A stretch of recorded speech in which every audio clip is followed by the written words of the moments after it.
Chapitre 7. Douche froide.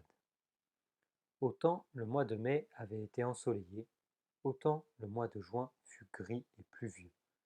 Le Mistral s'était levé et les bourrasques de vent portaient une pluie fine et pénétrante qui glaçait les eaux. Le chantier n'avait plus cet air de fête des premiers mercredis. Nous pataugions dans la boue et les gouttes d'eau nous dégoulinaient désagréablement sur le visage. Ce n'était pas drôle de travailler ainsi au vent et à la pluie, trempés comme des soupes et frissonnant de froid. On aurait préféré rester bien au chaud à regarder des dessins animés devant la télé. Certains proposèrent d'interrompre notre collaboration en attendant le retour du beau temps, mais je m'y opposais. Que penserait de nous monsieur Julien si nous l'abandonnions à la première difficulté? C'était au contraire le moment de lui montrer que les petits jobards n'étaient pas des mauviettes, qu'ils avaient quelque chose dans le ventre. Pour ne pas salir nos vêtements, il nous prêta de vieilles frusques, récupérées sans doute dans les poubelles, des pantalons trop longs, des chemises déchirées, de vieilles vestes depuis longtemps passées de mode. Ça nous donnait une dégaine de clochard qui nous faisait hurler de rire. À notre retour, ça nous évitait aussi de belles engueulades. Si nos parents avaient su qu'on continuait à travailler sous la pluie au risque d'attraper une pneumonie, ça aurait bardé pour nos matricules. Le mauvais temps dura tout le mois de juin, et il gêna considérablement l'avancée des travaux.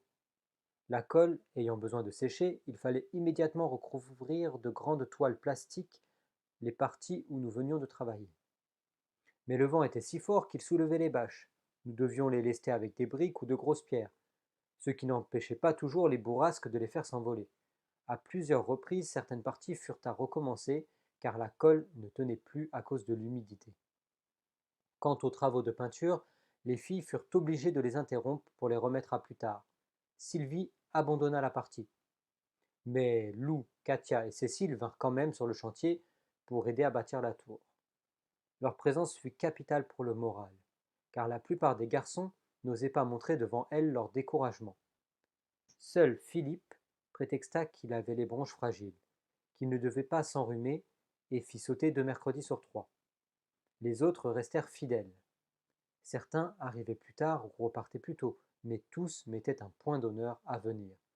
Jean-Luc râlait du matin au soir contre cette saleté de flotte. Pourtant, pour rien au monde, il n'aurait manqué un mercredi.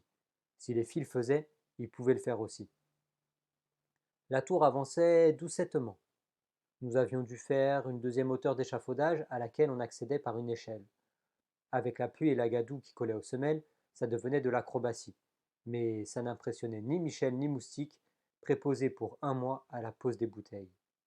Chaque mercredi, Katia mesurait, avant de partir, les dizaines de centimètres qu'on avait durement gagnés. Le tout était de ne pas baisser les bras. Les jours meilleurs finiraient bien par arriver.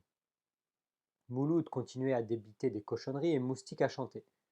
La force d'une bande, ce n'est pas quand tout est rose qu'on la voit, mais au contraire, quand tout est contre vous. Pas de doute, la nôtre commençait à tenir la route. Depuis le 1er mai, le travail sur le chantier nous avait bien soudés. Même si ça ne nous empêchait pas de nous disputer, pour une bouteille qui tardait à venir ou un floc de colle qui atterrissait sur les cheveux.